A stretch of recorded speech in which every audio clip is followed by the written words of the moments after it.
Welcome जी। आज जो मेरे साथ मेहमान मौजूद हैं, एक जानी मानी हस्ती हैं। एक तवील अरसे से जर्नलिज्म के प्रोफेशन के साथ वाबस्ता हैं। बहुत अरसे से जो है वो ये काम कर रही हैं। अपना एक करंट अफेयर शो जो है वो भी होस्ट कर रही थी।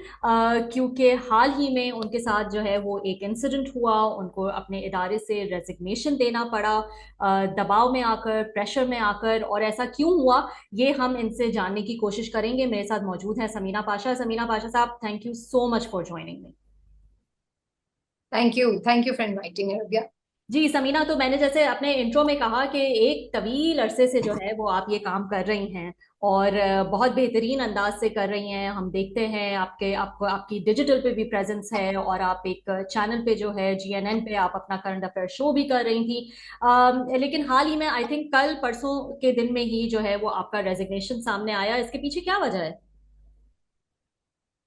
बस जी वजह ये है कि बोलने वाले लोग अक्सर अच्छे नहीं लगते और हमेशा हर दौर में ही ऐसा रहा है।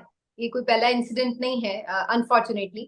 हर दौर में हमने देखा है पाकिस्तान में फ्रीडम ऑफ एक्सप्रेशन हमेशा ही एक क्राइसिस में रहा है और सहाफियों को हमेशा ही दबाव का सामना करना पड़ता रहा है। कभी भी आइडियल सिचुएशन तो नजर नहीं आई।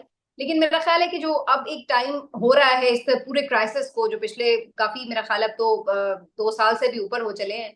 तो इसमें ये जो एक एक्सट्रीम पोजीशन हमने देखी है, सिचुएशन देखी है, इतना ये प्रोलॉन्ग नहीं हमने पहले देखा ये पीरियड। कुछ देर के लिए सख्तियां ये वो ये चीजें हम देखते रहे, लेकिन इस दफा अनफॉर्चुनेटली ये काफी लंबा हो गया है। और इस दफा जो जर्नलिस्ट हैं उन्होंने बहुत ज्यादा मेरा ख्याल है सेक्रीफाइस किया है। लोगों की जान गई है, अरशद शरीफ शहीद हुए हैं। कितने ही आपके जर्नलिस्ट बाहर जाके उन्हें कहीं ना कहीं महफूज मकामात पर मुंतकिल होना पड़ा है।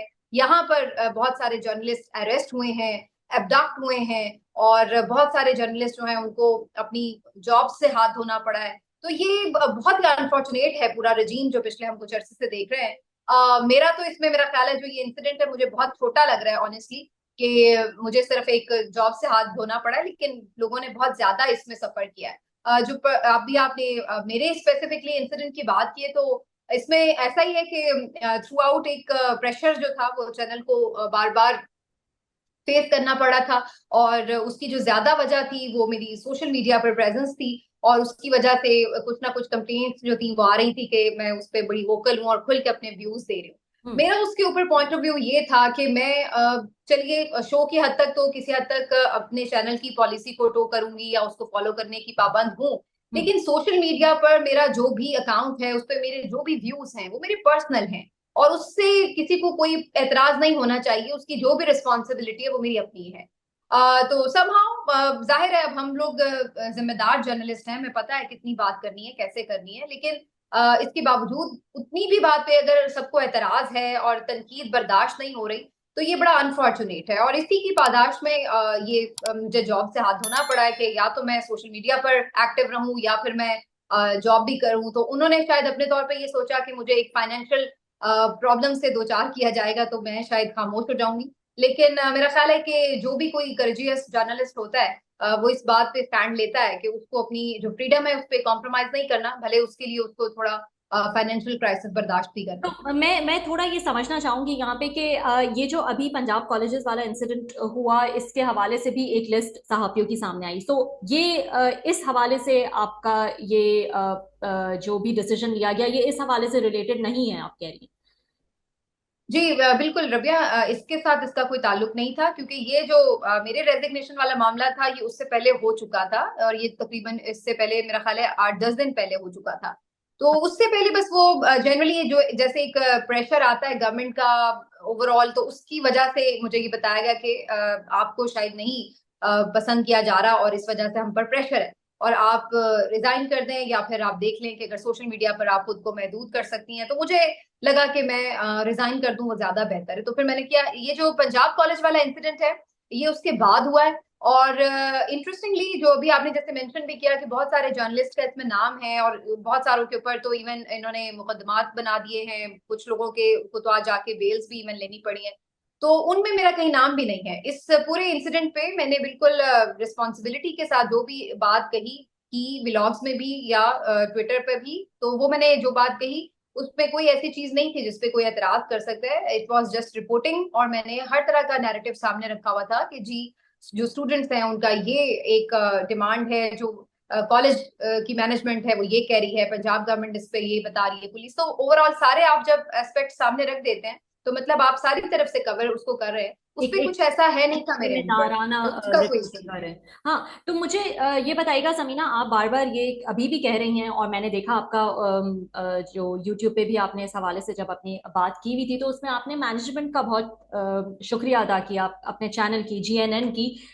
लेकिन आप कह रही हैं कि ये प्रेशर काफी टाइम से था, और मेरी मैनेजमेंट जो है उन्होंने आपके साथ दे स्टूड बाय यू, और उन्होंने आपके साथ खड़े रहे और प्रेशर्स बर्दाश्त किए। तो मैं ये जानना चाहूंगी आपसे, अब ऐसा क्या हो गया कि वो प्रेशर बर्दाश्त ना हो सका और आप पे ये दबाव आया कि आप इस्तीफा दे दें?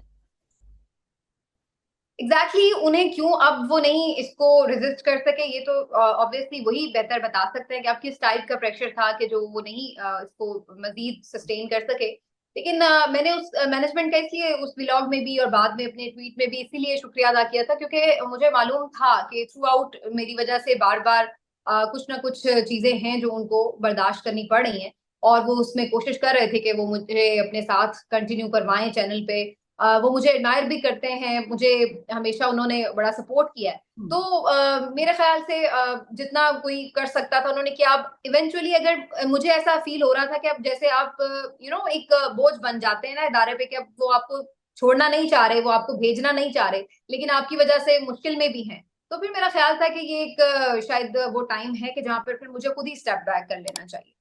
और आपने ये भी कहा अभी अपनी बात में कि ये हुकूमती प्रेशर था। मैं चाहूंगी आप इस पे थोड़ा और मुझे डिटेल में बताएं कि आपके ख्याल में, आपके एनालिसिस के मुताबिक, जाहिर है आप उस प्रोफेशन में, उस फील्ड में हैं, रोज ये काम कर रही हैं, आपको पता चल रहा है कि आप पे प्रेशर्स आ रहे हैं आपकी व्यूज की वजह से या सोशल मीडिया की वजह से या जिस वजह से भी ओवर द टाइम आप उसको फेस कर रही थी। तो ये प्रेशर कहाँ से आया और किसका प्रेशर था ये?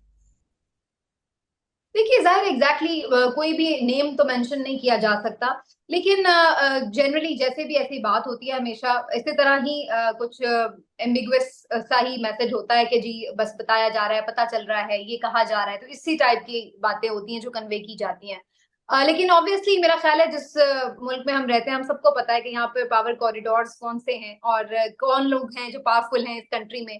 तो इसलिए ये कोई इतना मुश्किल नहीं है जांचना। लेकिन जो ये इंसिडेंट हुआ है इसमें वैसे फ्रैंकली मुझे लगता है कि थोड़ा यहाँ पर जो स्पेशली पंजाब गवर्नमेंट है, या आप कह लें कि जो इस वक्त एन की गवर्नमेंट है, उनकी तरफ से शायद इसमें कुछ नापसंदीदगी का इजहार हो। ये मेरे पास कोई कुछ स्पेसिफिक इंफॉर्मेशन तो नहीं है, लेकिन मैंने कुछ असेसमेंट इस पे जरूर की है, और उसकी वजह ये कि मैं कुछ दिनों से ये नोट कर रही थी, कुछ वीक से ये नोट कर रही थी कि स्पेशली जो मेरा ट्विटर अकाउंट है उसके ऊपर मेरी ट्वीट के ऊपर बहुत ज्यादा जिस तरह से तूफान बदतमीजी बरपा होता है और बाकायदा बहुत ज्यादा गालम गलौज जो इससे पहले मैं इस लेवल की नहीं देखा करती थी। और कुछ स्पेसिफिक अकाउंट्स थे जो स्पेशली आके जैसे ही मैंने ट्वीट की और फौरन आके नीचे गालियां देना शुरू हो चुके हैं और इस तरह से चीजें।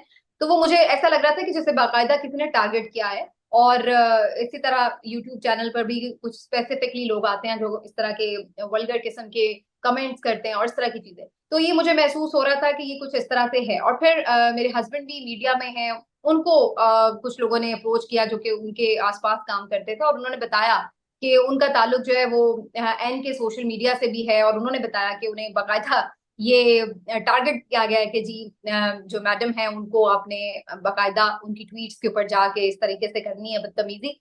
तो उनको उन्होंने ये इन्फॉर्म किया कि इस तरह से जो है एक बाकायदा टारगेट है। तो इसलिए मुझे इस चीज का अंदाजा है कि कुछ चीजों पे, कुछ तनकीद पर मे बी वो लोग अनहैप्पी हों और उन्होंने इस तरीके से किया हो। ये अब सारी वो चीजें हैं जो मेरी एक असेसमेंट है, मैं ये नहीं कह सकती कि मेरे पास कोई प्रूफ है, लेकिन इन चीजों के ऊपर मुझे लग यही रहा है। और ये कोई ऐसी मेरा नहीं ख्याल है कि सरप्राइजिंग बात है। हमेशा हर दौर में जब भी सहाफियों के ऊपर इस टाइप की चीजें होती हैं तो जाहिर है जो भी सिटिंग गवर्नमेंट्स होती हैं, जो भी सिटिंग ओहदों पे लोग होते हैं, उन्हीं की तरफ ही बात जाती है कि उन्हीं के प्रेशर से जो है वो इस तरह की चीजें होती हैं।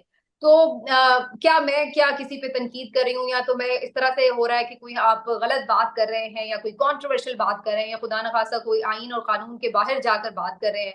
तो इस तरह की चीजें, इस तरह का कंटेंट ना कभी मैंने किया है, ना मेरा उसमें कभी इस तरह की कोई कंप्लेंट रही है। क्या बात कर रही हूँ मैं, ये कि जो मुल्क में आइन है उसको फॉलो करना चाहिए, ये कि जो लोगों को उठाना, गायब करना, गलत मुकदमात बनाना, खवातीन के साथ जिस तरीके से सलूक किया गया है, ये सब चीजें, इलेक्शन जिस तरह से चोरी किया गया है, अवाम की मैंडेट की जिस तरह से तौहीन की गई है, तो ये सब चीजों पे आवाज उठाना, अगर ये हमने नहीं करना तो फिर सहाफी का काम क्या है? तो इस पे क्या किसी को खतरा है या खदशा है? जाहिर है बीइंग जर्नलिस्ट हमारा काम है कि जो हम देख रहे हैं उस पे हम आवाज उठाएं, और अगर कुछ गैर मामूली हालात में हमारा मुल्क है। अच्छा, इस पे मैं थोड़ा सा आपका सॉरी वक्त भी ले रही हूँ, लेकिन मैं इसको थोड़ा सा जरूर क्लैरिफाई करना चाहती हूँ। बहुत सारे लोग इस पे बहुत एतराज करते हैं कि जी जर्नलिस्ट को बस एक इंडिपेंडेंट और न्यूट्रल होकर अपना काम करना चाहिए, जस्ट रिपोर्ट करना चाहिए, और उसको कोई उस पे जजमेंट या कोई अपनी ओपिनियन उस तरह नहीं देनी चाहिए, अदरवाइज वो कोई जैसे न्यूट्रल नहीं रहेगा या उस तरह। तो मैं इस पे ये जरूर कहना चाहती हूँ कि जो नॉर्मली अगर आप हालात देखें ना, तो उसमें तो फिर भी आप होता है कि आप कुछ चीजों को जज कर रहे हैं, उसमें कुछ सही है कुछ गलत है, आप उसके ऊपर अपनी ओपिनियन दे रहे हैं। लेकिन इस वक्त हम बहुत गैर मामूली हालात में हैं। पिछले 2-2.5 साल से एक अनरेस्ट है हमारी कंट्री में। हम लोग देख रहे हैं कि जिस तरह से लोगों के साथ बड़ा ऑब्वियस हर चीज खुले तरीके से हो रही है। तो उस पे फिर बाजुकात आपको एक लाइन बड़ी वाजे लेनी पड़ती है और आपको कहना पड़ता है कि ये गलत है। उसमें हम अगर कम से कम मैं अपनी नेचर की बात करूं तो मेरे लिए तो ये मुश्किल है ये करना कि मैं ये कहूं कि चलो या तो मैं चुप रह जाऊं या चलो मैं इस पे कोई मुनाफकत कर लूं। तो मेरे लिए ये करना मुश्किल है। अगर ये बात है तो फिर तो मेरा ख्याल है जर्नलिज्म सिर्फ ये रह जाती है रबिया कि हम ही सेड और शी सेड, मतलब उन्होंने ये कह दिया उन्होंने ये कह दिया, दैट्स इट। तो कहीं ना कहीं हम भी तो कुछ अपनी वो कर रहे होते हैं ना, जज कर रहे होते हैं चीजों को। किसी ने बड़ा अच्छा कहा था कि एक शख्स अगर ये कह रहा है कि बारिश हो रही है और दूसरा शख्स कह रहा है कि बारिश नहीं हो रही, तो जर्नलिस्ट का काम ये नहीं कि वो जस्ट ये रिपोर्ट कर दे कि जी बारिश, उसने कहा है बारिश हो रही है, उसने कहा है बारिश नहीं हो रही, बल्कि उसका काम ये है कि वो विंडो ओपन करके देखे कि बाहर बारिश वाकई हो रही है या नहीं, एक्चुअल जो पोजीशन है उसको जरूर रिपोर्ट करें।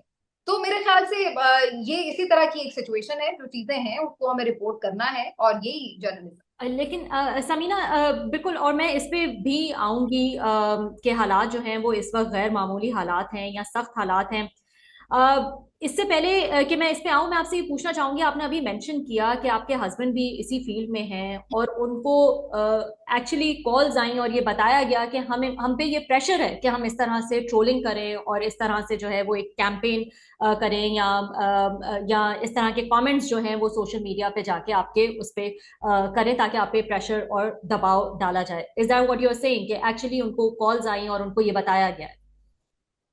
नहीं, ऐसे उनको कॉल्स नहीं आई, उनके साथ जो कुछ लोग काम करते हैं उनकी तरफ से उन्हें ये बताया गया, और वो प्रेशर में नहीं बता रहे थे कि हम काम करते हैं, उनको हायर किया गया इस काम के लिए, तो वो अपना अपना काम कर रहे हैं, उनकी जॉब है देखिए, कि इससे उनको इस इससे काम के लिए हायर इससे किया मुझे गया। ये याद आ रहा है कि बार बार ये कहा जाता है कि पीटीआई की जो ट्रोल्स हैं वो उनको बाकायदा तरीके से, उनका पूरा नेटवर्क है, उनको हायर किया जाता है इसी काम के लिए। तो ये हमने over the period of time ये एक्चुअली नोट भी किया है और देखा भी है कि पीएमएलएन जो है उनकी भी जो सोशल मीडिया टीम है वो उसको मैं तो कहूंगी कि उस तरह से कैचअप करने की जो है वो कोशिश में होती है, और फिर हम देखते हैं कि ये ट्रोलिंग इस तरह की उनकी तरफ से भी देखी जाती है साहब। बिल्कुल आपने सही मेंशन किया है, पीटीआई की तरफ से भी ये बहुत बार उनके दौर में अभी भी होता है, जो उनके मुखालिफ है उनको वो भी ठीक ठाक रगड़ा लगाते हैं। और पीएमएलएन ने ये समझा कि शायद इनकी सोशल मीडिया पर कामयाबी का राज ये है ये है। कि हाँ। जी गालियां दो या बदतमीजी करो या ट्रोलिंग करो तो जी उसकी वजह से कामयाब है, हालांकि ऐसा है नहीं।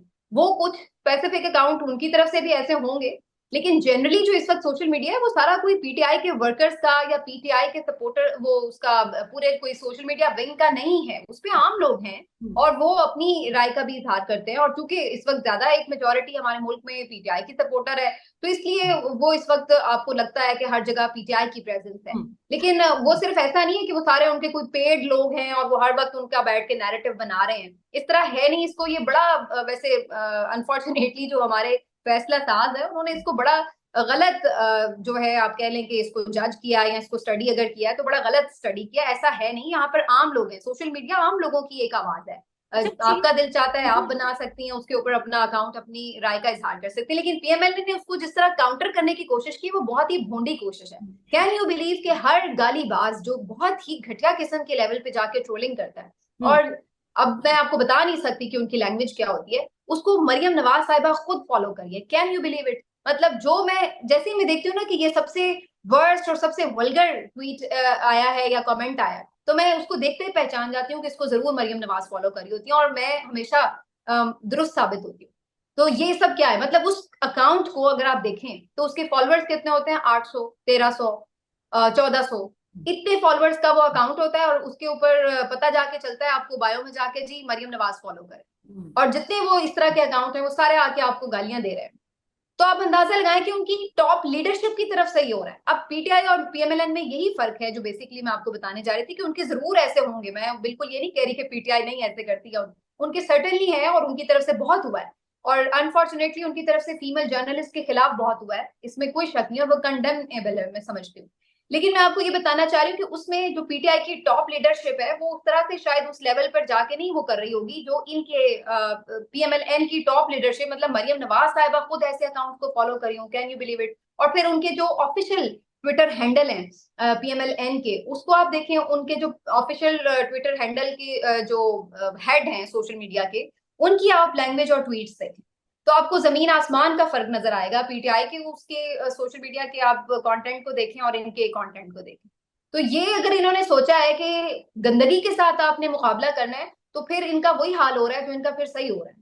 अब इस अच्छा। तरह से नैरेटिव बिल्डिंग नहीं होती कि आप लोगों को गालम गलोच करें और आप समझें कि आप बड़े कामयाब हैं। मैं इस पे ये क्लियर कर दूं कि अगर ये कोई सोच रहा है कि मुझे इस तरह की कोई चीज से कोई परेशानी है, तो हम्म। बिल्कुल भी ऐसा नहीं है। मैं एक दफा पहले भी ये कह चुकी हूँ बड़ा क्लियरली एक शो में, अब फिर से मैं रिपीट कर दूं कि आप इससे ज्यादा गालियां दे लें, मुझे कोई फर्क नहीं पड़ता। मैं जो कह रही हूँ मैं कहती रहूंगी। ना मैं कोई हरास होती हूँ ऐसी चीजों से, ना मुझे कोई जरा बराबर भी टेंशन होती है, तो मैं खुश रहती हूँ। आप भी खुश रहें, जो जिन लोगों को आपने पैसे देने हैं दें, उनको इस काम पे लगाए रखें। अच्छा, आई मुझे डैम पता है केयर। ये स्पेसिफिकली आपके ट्विटर से प्रॉब्लम था। बज़ाहिर मुझे लगता है कि जो ट्विटर अकाउंट है उसी का ज्यादा इशू है, क्योंकि बज़ाहिर व्लॉग्स पे या खैर शो पे तो बिल्कुल भी नहीं, लेकिन व्लॉग्स में भी कुछ ऐसा कभी पॉइंट आउट नहीं हुआ। अगर कभी कुछ पॉइंट आउट हुआ भी हो तो वो कोई एक्स पे किसी पोस्ट पे ही होता है, हुआ है। तो अब तो मेरा नहीं ख्याल है कि इस पे क्या अब आप कह सकते हैं अगर आपका ट्विटर। और मोबाइल। अच्छा मजे की बात आप देखिए हम्म। रबिया, कि जिस चीज पे इन्हें प्रॉब्लम है वो प्लेटफॉर्म है जो आपने बैन किया हुआ है। हम्म। मतलब वो तो पहले ही रिस्ट्रिक्टेड है, और कितने लोग उसके ऊपर उसको यूज करके देख सकते हैं या उसको फॉलो करके उससे इन्फ्लुएंस होंगे। आप लोगों ने तो लोगों को उस तक एक्सेस ही नहीं दी हुई, और उससे खुद आप इतने घबराए हुए हैं कि उन अकाउंट्स के ऊपर जो आपको लगता है कि ये लोगों की ओपिनियन को किसी तरह इन्फ्लुएंस कर रहे हैं, उनको जाके आप जो है वो सजा देना चाहते हैं, या उनके साथ आप इस तरीके से बिहेव करना चाहते हैं। तो ये इनकी इनसिक्योरिटी है शायद अंदर से, मुझे तो ये लगता है। तो बंद एक बेसिकली चीज आपने बैन आपने है, वो क्या नुकसान पहुंचाएगी। आपने ये चूज किया कि आप ट्विटर अपना जो है वो नहीं चेंज करेंगी, अपने ट्वीट्स करना नहीं बंद करेंगी, लेकिन अपनी इस्तीफा दे देंगी। ये आपके सामने एक फैसला था। जी बिल्कुल। खामोश होना चाहे किसी भी प्लेटफॉर्म पे, वो मतलब सिर्फ यही नहीं है कि ट्विटर आप बस चलाना छोड़ दें या उस तरह। हम्म। लेकिन जाहिर है जब आप अपने मौके से पीछे हटते हैं, मैं जाहिर है डिफरेंट चैनल्स पे जाके अपना एक व्यू देती हूँ, व्यू पॉइंट अगर कोई गेस्ट के तौर पर शो में बुलाता है, फिर व्लॉग्स पे मैं बात करती हूँ, डिजिटल मीडिया के मुख्तलिफ प्लेटफॉर्म्स पे अगर कोई बुलाता है, तो मैं वहां पर खुल के अपने व्यूज का इजहार तो करती समीना, हूँ। क्या आपके कॉलीग्स, आपके जो जर्नलिस्ट कम्युनिटी में लोग हैं, कितना आपके साथ खड़े रहे? किस किस्म का माहौल है इस वक्त? क्या आपका आपका साथ दिया उन्होंने? आपके लिए आवाज उठाई? किसी ने कोई बात की, सपोर्ट किया? क्या क्या आपने देखा फिर? नहीं, बड़ी मुझे इस बात की खुशी हुई है, और मैं बहुत ऑनर्ड फील करती हूँ कि अभी हालांकि ये बिल्कुल एक आध दिन में ही जरा चीजें खुल के उस तरह से सामने आई, लेकिन जिस तरह से मुझे लोगों ने सपोर्ट किया, जिस तरह से ऑनर किया, जितनी मोहब्बत मिली, जितनी इज्जत मिली, उसके लिए मैं सबकी बहुत शुक्रगुजार हूँ। मेरे बहुत सारे सीनियर कॉलीग्स जिनकी अदरवाइज मेरे साथ कभी कोई बातचीत उस तरह से नहीं थी डायरेक्टली, उन तक ने इवन मुझे कॉल्स की और मुझे सपोर्ट किया और कहा कि बिल्कुल किसी तरह आप वरीड नहीं हो, हम आपके साथ हैं। तो उन सब ने मुझे बहुत उस पे किया, और इंटरेस्टिंगली जैसे ही ये खबर आई उसके बाद अचानक से मुझे तो बड़ा फायदा हुआ। वैसे मैं आपको अब आपस की बात बताऊं, मेरा तो एकदम जो यूट्यूब चैनल है वो बड़ा राइज कर गया, मुझे एकदम से इतने सारे सब्सक्राइबर मिल गए, हम्म। और इतने सारे व्यूज भी मिल गए। बल्कि इसमें मैं देख रही थी कि खुद जो जाहिर अभी पीटीआई को लगता है कि जी मैं शायद उनको लगता है कि मेरा मौक़िफ़ उनको सपोर्ट करता है, तो वो भी जरा थोड़ा ज्यादा उस पे होते हैं जज्बाती। तो हम्म। उनकी तरफ से भी उनके बहुत सारे एक्टिविस्ट ने भी उसको उसको प्रमोट किया। बहुत सारे जो हमारे जर्नलिस्ट हैं जो बहुत अच्छे प्लेटफॉर्म्स पे काम कर रहे हैं अपने इमरान रियाज ने और दीगर कुछ लोगों ने, उन्होंने इवन अपने व्लॉग्स में इस पे स्पेशली अपने भी सब्सक्राइबर्स को, व्यूअर्स को कहा कि आप समीना पाशा को सब्सक्राइब करें और इस तरीके से। तो मतलब सबको ये आइडिया था कि एक प्लेटफॉर्म इनके पास है तो उसको ज्यादा स्ट्रेंथन किया जाए, ताकि जितना इनका अगर कोई नुकसान हो रहा है माली, तो वो वहां से किसी तरह से पूरा हो जाए। तो लेकिन तो इसमें आपको आपका पता फायदा है होगा रिस्क तो डिजिटल में। एक्चुअली कॉम्पनसेशन कुछ होता है, लेकिन मैं इन चीजों से ज्यादा, मेरे लिए जो लोगों की लव एंड सपोर्ट है वो ज्यादा मेरे लिए इंपॉर्टेंट है, वो ज्यादा वैल्यूएबल है, क्योंकि रिस्क जो है उसका मामला तो अल्लाह के हाथ में है। हम्म। तो उसके ऊपर तो जब इंसान का पूरा ईमान हो तो वो फिर इन चीजों से घबराता नहीं है कि कोई थोड़ा बहुत फाइनेंशियल क्राइसिस आ जाए तो कोई प्रॉब्लम आ मुझे पता जाएगी। है, अभी मैं देख रही थी आपका आसमा बुखारी साहिबा से भी जो है वो कुछ तकरार आपकी हुई थी कहीं मंसूर अली खान के शो में। उससे भी कोई लेना हम्म। देना है इसका? ऑनेस्टली अगर मेरा ख्याल है कि मैं बिल्कुल इसको उससे लिंक कर दूं तो ये भी थोड़ी सी शायद अनफेयर मेरे साइड से हो। बिल्कुल डाउट किया जा सकता है, लेकिन मेरे पास ऐसा कोई क्लू नहीं है जिससे मैं ये अंदाजा लगाऊं। लेकिन ये बात दुरुस्त है कि उस शो में जो उनके साथ थोड़ी तकरार हुई, वो काफी अनॉय हो गई थी इस पे। और उन्होंने मतलब इवन उस शो के होस्ट से भी इसका इजहार किया, मुझसे तो डायरेक्टली नहीं किया, लेकिन जो मेरे शो के को होस्ट थे उनसे इजहार किया। फिर काफी देर वो बिल्कुल हमारे शो पे आई भी नहीं। और फिर मेरे जो को होस्ट थे उनको जाके उनका एक सोलो इंटरव्यू करना पड़ा उनके ऑफिस में जाके बगैर मेरे। और उन्होंने उनको थोड़ा सा कोशिश की कि वो जो भी कोई उनकी बैड फीलिंग्स, हालांकि अगर आप वो क्लिप देखें हाँ। ऑनेस्टली तो आप एक फेयर जजमेंट जरूर दे सकती हैं कि मैंने उसमें कोई उनसे, अगर एक होता है ना कि आप कोई लाउड हो गए या कोई बदतमीजी की खुदा न खास्ता, या कोई इस टाइप की चीज की कि जो किसी की इंसल्ट की हो, ऐसी कोई चीज नहीं थी। मैं तो उनसे एक बड़ा लॉजिकल सा क्वेश्चन पूछ रही थी और वो उनको चूंकि फील हुआ कि वो जवाब नहीं दे पा रही, तो वो थोड़ी उस पे घबरा सी गई और थोड़ा उन्होंने अजीब तरह से रिएक्ट किया। और वो चीज जो है वो काफी ज्यादा फिर सबने जैसे वायरल हुई तो देखी भी। तो वो एक जर्नलिस्ट का काम है कि हमने तो सवाल करना है। और अगर आपको वो सवाल मुश्किल लगता है या आपको लगता है कि आप उसको सही से नहीं आंसर कर सके, तो उसमें फिर आप घबरा के अगर कुछ इस तरह से अपना गुस्सा दिखा रहे हैं क्योंकि आप एक पोजीशन पे हैं, तो मेरा ख्याल है कि ये कोई मुनासिब बात तो नहीं है। अदरवाइज मेरी अजमा बुखारी से अच्छी बातचीत थी, मुझे कभी भी वो मिली, कहीं पर भी मिली तो हम अच्छे से मिलते थे हमेशा। लेकिन उस इंसिडेंट के बाद वो थोड़ा मेरा ख्याल है खफा हो गई मुझसे। तो ये हुआ। लेकिन मैं डायरेक्टली इस वाले वाकये का उससे अगर मामला जोड़ूं और उसको जिम्मेदार उस वजह से उनको जिम्मेदार ठहराऊं, तो ये शायद मेरे पास ऐसा कोई प्रूफ नहीं है, तो मैं इसके हक में नहीं। अच्छा, मुझे ये बताइएगा समीना कि ये इस बात में तो कोई शक नहीं कि अभी कितना पोलराइज्ड हो गई है सोसाइटी। सियासत तो है ही, लेकिन जर्नलिज्म में भी ये पोलराइजेशन देखी जाती है। अब आपके बारे में ये तासर है कि आप जो हैं वो बहुत ज्यादा वन साइडेड, आपका टिल्ट जो है वो पीटीआई की तरफ है और एंटी गवर्नमेंट है। लेकिन उससे उससे ज्यादा जो है वो आप आपके जो भी तज्जिए हैं, जो भी एनालिसिस हैं, या आपके जो ट्वीट्स आते हैं, या जो आप अपने वीलॉग्स करती हैं, अब आपका टिल्ट जो है वो बहुत ज्यादा पीटीआई की तरफ है। तो क्या एक सहाफी के लिए एक कंप्लीट एक एक्सट्रीम साइड लेना क्या ये बनता है आपके ख्याल में? अच्छा, एक तो पहले इंटरेस्टिंग बात यह है कि जो जब पीटीआई की गवर्नमेंट थी उस वक्त खैर बहुत ज्यादा उस वक्त सोशल मीडिया पर उस तरह से एक्टिव नहीं थी। हम्म। और जो लेकिन मैं प्रोग्राम करती थी, अगर उसके आप इंट्रो और मुख्तलिफ सवालात वगैरह देखें तो शायद आपको लगेगा कि मैं तो बड़ी एंटी पीटीआई थी, क्योंकि मैं उस वक्त उस पर तनकीद कर रही थी। होता यह है एक्चुअली कि जो गवर्नमेंट होती है इन पावर, हम्म। उसी के ऊपर हमेशा क्रिटिसिज्म होता है, उसी से सवालात होते हैं और उसी से आप जाहिर है डिमांड कर रहे होते हैं, जो भी आप कर रहे होते हैं। तो ये हमेशा होता है कि जो गवर्नमेंट होती है उसी के ऊपर हो रहा होता है क्रिटिसिज्म। अब अनफॉर्चुनेटली जो आफ्टर रजीम चेंज हमने चीजें देखना शुरू की, हम्म। तो उसमें होता ये चला गया कि एक तो ये कि वो जिस तरह से वो सारा सेटअप आया और ये वो सारा एक अजीब सा कॉन्ट्रोवर्शियल सा माहौल था। और फिर थ्रू आउट जो जो ये लोग करते गए करते गए करते गए, उसमें कोई चीज मुझे ऐसी मिल नहीं रही कि जिसमें मैं इनको सपोर्ट करती कि ये बहुत अच्छा काम कर रहे हैं। मतलब आप अगर 90 डेज में आइन कह रहा है कि इलेक्शन कराएं, आप नहीं करा रहे, तो उसको मैं कैसे कहूँ कि आप बहुत अच्छा कर रहे हैं? या अगर आप सुप्रीम कोर्ट ने फैसला दिया, आप उस पर अमल नहीं कर रहे, तो हम कैसे उसको कहें कि ये आप ठीक कर रहे हैं? हम्म। आपने 150 रुपए के पेट्रोल को अगर 300 तक पहुंचा दिया, अगर आपने जो मुख्तलिफ आप जितने भी रेट्स निकाल लें, मैं उस पर जाऊंगी तो बात बहुत लंबी हो जाएगी, तो वो कहाँ से कहाँ आप महंगाई ले गए? आपने कोई चीज में बेहतरी करने की बजाय हर चीज को वर्स किया। उसके बाद मैं उनको कैसे जो है वो उनकी तारीफ करूं या उनके सपोर्ट में कोई बात करूं।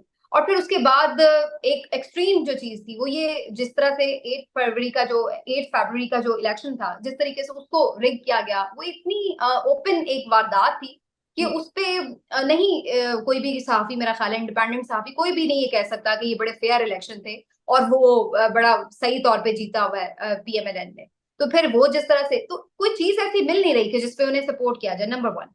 नंबर टू ये कि अगर कोई ये समझता है कि मैं पीटीआई को सिर्फ सपोर्ट करती हूँ तो ये भी गलत है। अब आपको मैं एक मजे की बात बताऊं, मेरे अक्सर व्लॉग्स में मैं कई दफा पीटीआई के ऊपर बहुत तनकीद करती हूँ और बहुत सारी इनकी पॉलिसी को मैंने बहुत दफा क्रिटिसाइज किया। अब होता क्या है कि जो अक्सर जिस क्लिप में ऐसा लग रहा होता है कि जो इनकी सपोर्ट में बात जा रही है, वो अक्सर जो पीटीआई के ऑफिशियल अकाउंट्स हैं या जो दीगर उनके सोशल मीडिया एक्टिव अकाउंट हैं, वो क्लिप्स निकाल कर जब वो वायरल हो जाते हैं तो वो लगता है पता नहीं ये बीबी तो हर वक्त कोई इनकी तारीफें करती रहती है, लेकिन जो मैंने उस पर तनकीद की होती है वो निकाल के कोई वायरल नहीं करता। तो उस पर तासुर ऐसा मिल रहा होता है कि शायद हम कोई पीटीआई को सपोर्ट करें। तीसरी जो एक इम्पोर्टेंट चीज है वो ये है कि अगर कोई राइट साइड पे खड़ा आपको नजर आ रहा है और आप उसकी बात कर रहे हैं, और वो भी इस तरह कि आप कोई उससे फेवर तो नहीं ले रहे हैं उसके इन रिटर्न, किसी एजेंडे पे तो आप काम नहीं कर रहे। मैं अगर एक बात कर रही हूँ, मुझे ये लग रहा है कि ये ठीक है या ये सही नहीं है, तो उस इन रिटर्न में उनसे तो कुछ नहीं ले रही और ना मेरा उनके साथ कोई तयशुदा मामला है। बल्कि अगर आप हैरान हो जाएंगी, ये कभी मेरा फोन चेक करने का अगर आपको मौका मिले, कि मेरे तो बहुत सारे लोगों से उस तरह से राब्ते भी नहीं है इवन, जैसे लोगों को लगता है कि जैसे पता नहीं हम कोई बड़ा कोई प्री प्लान करके या कोई चीज कर रहे हैं। तो ये मैं अक्सर ये कहती हूँ, मेरी तो दुआ थी कि पीटीआई अगर इस एक प्रॉपर फेयर इलेक्शन के थ्रू गवर्नमेंट में आती और मैं फिर उन पे तनकीद कर रही होती, क्योंकि मैंने जैसे कहा कि तनकीद तो गवर्नमेंट पे हो रही थी जो पहले ही मजलूम है, जिसके साथ पहले ही आप बार बार ज्यादती कर रहे हैं। अब उसी के ऊपर हम तलवार लेके खड़े हो जाएं क्या? ये कहाँ की बात है? कमजोर के साथ तो नहीं खड़ा होता जर्नलिस्ट, हमेशा जाहिर है जालिम के साथ ही खड़ा होगा। तो जो पहले ही पिसा हुआ है उसी के ऊपर हम शुरू कर दें बमबारी के, भाई कोई गलत है, तो ये भी एक अजीब सी बात है। तो मैं तो चाहती थी कि ये इनकी अगर गवर्नमेंट बने उस पर हम तनकीद शुरू करें तो लोगों को पता चले कि भाई ऐसी बात नहीं ऐसी है, बात इधर भी तनकीद उसी तरह हो रही है। अच्छा, तो तो मुझे ये है ये इससे। बताइएगा इससे लेकिन एक और बहुत इंटरेस्टिंग चीज जुड़ी है और वो है डिजिटल मीडिया। हम जानते हैं कि पीटीआई की प्रेजेंस किस तरह की है ऑन डिजिटल स्पेस, और इसी से ये हुआ है कि बहुत सारे सहाफ़ी, बहुत सारे वीलॉगर्स जो है वो डिजिटल पे अपनी स्पेस बनाने के लिए, अपने सब्सक्राइबर्स बनाने के लिए, अपनी व्यूअरशिप बनाने के लिए उनका टिल्ट जो है वो पीटीआई की तरफ हो जाता है। और आपको पता है ये एक पूरी एक इकोनॉमी जो है वो बन चुकी है। आप एक अरसे से इस प्रोफेशन में हैं, लेकिन आपको जो प्रोमिनेंस मिली, जो आपकी पहचान बनी, वो आपके डिजिटल से बनी है। आपको लगता है ये भी एक रीजन है कि आपका टिल्ट जो है वो पीटीआई की तरफ या प्रो पीटीआई होगा, तो ही जो है वो आप उन सब्सक्राइबर्स को या उन उन वो व्यूअरशिप जो है वो आप अट्रैक्ट कर सकेंगे। मेरा वैसे इस पे मैं नहीं समझती कि कोई बहुत ज्यादा इत्तेफाक है इस बात पे। इसकी वजह यह है कि एक तो बहुत सारी मैं आपको एग्जांपल्स दे सकती हूँ, जैसे मंसूर अली खान, वो बहुत ज्यादा प्रो पीटीआई नहीं है, बल्कि वो तो काफी इमरान खान साहब के दौर में तो खैर बहुत ही एंटी पीटीआई थे। अब वो कभी कभी बात कर लेते हैं उनके हक में भी, और इस तरह से वो दोनों तरफ ही चल रहे होते हैं उनके व्यूज। लेकिन वो एक बहुत सक्सेसफुल यूट्यूब चला रहे हैं अपना चैनल और बड़े अच्छे उनको व्यूज होते हैं, हालांकि वो ठीक ठाक बैंड भी बजा देते हैं पीटीआई की लेकिन और हक अच्छी में खासी बात तनकीद भी करने कर के लेते हैं। बाद और हक में बात करने से पहले के नंबर्स में फर्क जरूर होगा।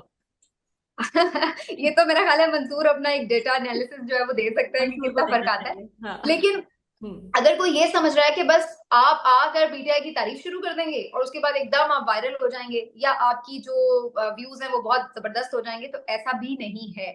मैं बहुत सारे अपने कॉलीग्स को जानती हूँ, नेम मेंशन करना बजाय मुनासिब नहीं है, और बहुत सारे ऐसे और भी यंग जर्नलिस्ट को जानती हूँ जो कि आए हैं, उन्होंने भी सोचा कि इस फील्ड में जो आके आप करें या उस तरह से, तो वो उस तरह की सक्सेस उन्हें नहीं मिल सकी है कि भले वो प्रो पीटीआई स्टांस लें, भले वो कितनी इमरान खान की तारीफ करें या कुछ भी। तो हम्म। असल में हुआ क्या है, मेरे जो नजदीक इसका, जो मैंने एक स्टडीज को किया है, मेरे नजदीक इसमें यूं हुआ है कि जो एक डिजिटल मीडिया जब फ्लरिश कर रहा था, तकरीबन आप समझ लें कि 3-4 साल पहले, ज्यादा एकदम थोड़ी अवेयरनेस इस बारे में, तो उस वक्त जिन लोगों ने इस प्लेटफॉर्म पे आके काम शुरू किया, हम्म। उनको फौरी तौर पर काफी सारे सब्सक्राइबर भी मिले, बहुत सारे व्यूज भी, वो अपनी स्टैब्लिश करने में काफी हद तक कामयाब हो गए अपने जो डिजिटल प्लेटफॉर्म्स थे। अब उस वक्त वो टाइम एक उसके बाद से शुरू हो गया जहाँ पे एक क्राइसिस शुरू हो चुका था कि गवर्नमेंट जानी है, और वो मतलब आप समझ लें कि बैक 2021-20 और इस तरह से था मामला। तो उसके बाद से वो एक जो चीजें थी वो ऑटोमेटिकली डेवलप होती चली गई। अब उन लोगों ने जो उस वक्त के दौर में व्यूअरशिप बनाई, जो उनके मिलियन मिलियंस फॉलोअर्स हैं और सब्सक्राइबर्स हैं, उसके बाद बहुत सारे जो लोग जो बाद में आके जिन्होंने ज्वाइन किया, बाजुकात बहुत अच्छा कंटेंट दे रहे हैं लेकिन उनको स्ट्रगल करना पड़ रही है। और बाज लोग जो है वो बहुत जो उस दौर के जिन्होंने स्टार्ट किए हुए वो बड़ा अजीब सा भी कंटेंट दे रहे हैं अगर, तो वो फिर भी चलते चले जा रहे हैं।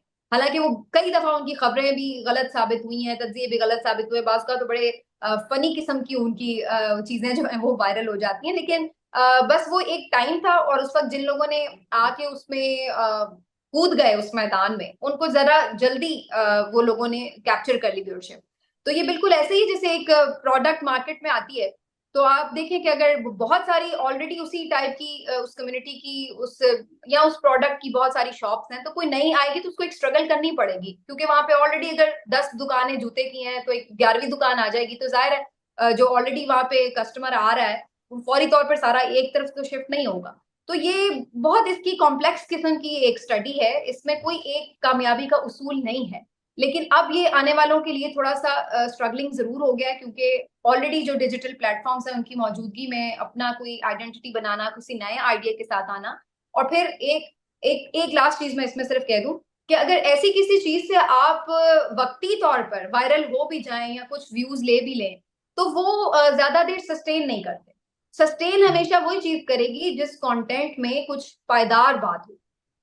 वही बात आपकी जो है वो ज्यादा लोगों तक देर तक लोग उसको फॉलो करेंगे कि जिसमें आप कोई सीरियस कंटेंट दे रहे हैं। अगर आप ये सोच रहे हैं कि जी आप रोज आके एक कहानी सुनाएंगे और लोग जो है वो रोज सुनते चले जाएंगे, तो वो ग्रेजुअली आपको उससे फायदा नहीं होता। एक दिन में कोई एक चीज वायरल हो जाती है, लेकिन फिर अगर आप उसको मेंटेन रखना चाहते हैं तो आपको एक क्वालिटी कंटेंट देना पड़ता है। तो क्योंकि मेरे ख्याल से इसमें काफी सारी चीजें हैं। अब ये एक जरिया माश तो बन गया है लोगों का, और उसमें उन्होंने एक बिल्कुल। चीज ये ढूंढ ली है कि हाँ भाई, मुझे तो लगता है ये फॉर्मूला ढूंढ लिया है कि डिजिटल में अगर बात करनी है और कामयाब होना है तो आप पीटीआई, प्रो पीटीआई जो वो है है ना, अब ये उनकी करें, सपोर्ट जो है, और वीडियो आम लोग उनको बनाए। सुनना चाहते हैं। हाँ, हाँ। उसमें ये है कि आम लोग सुनना भी चाहते हैं, और इसकी एक और वजह ये भी है कि जब मेन स्ट्रीम मीडिया पे उनको थोड़ा पीछे किया गया, ब्लैकआउट किया गया, उस तरह उनकी प्रेजेंस स्पेशली आफ्टर 9th में नहीं थी, तो वो तो कहीं नजर ही नहीं आती थी जमात। तो उसको देखने के लिए, फिर उसकी बात सुनने के लिए जो लोग उसके सपोर्टर थे, उनको तो फिर डिजिटल मीडिया पे आना ही पड़ा। तो इसलिए भी एक रीजन बन गया कि लोग उसकी तरफ मूव करते चले गए, और उसने अच्छा खासा डेंट डाला है जो आपकी मेन स्ट्रीम मीडिया है। मेन स्ट्रीम मीडिया पे तो ऑफ कोर्स जी।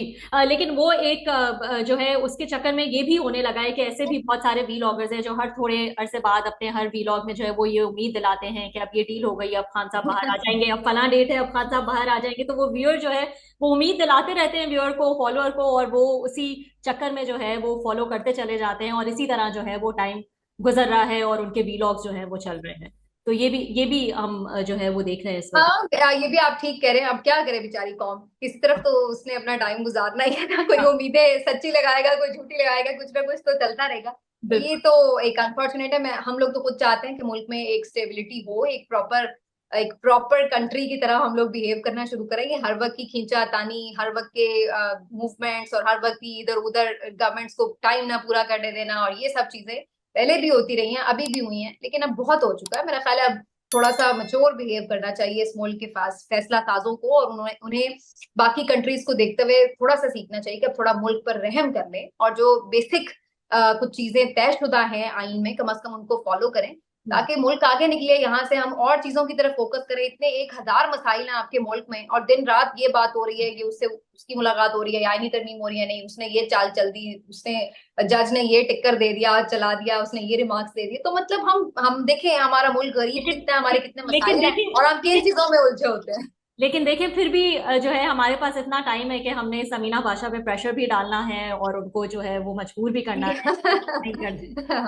तो एग्जैक्टली। ये टाइम भी है इन तमाम मसाइल के साथ साथ इस वक्त जो है फोकस इसी जहाँ चीज का तो सारा टाइम है कि सारा जो फोकस है इस वक्त की गवर्नमेंट का वो डिलीवर करने के लिए तो थोड़ी है। तो हर वक्त फिक्स करने में लगे हुए हैं। जजेस को कैसे फिक्स करना है, जर्नलिस्ट को कैसे फिक्स करना है, ऑपोजिशन पार्टी को कैसे फिक्स करना है, तो सारी तवज्जो इसी तरफ तो लगी हुई है। तभी ये तो मुल्क के हालात हैं।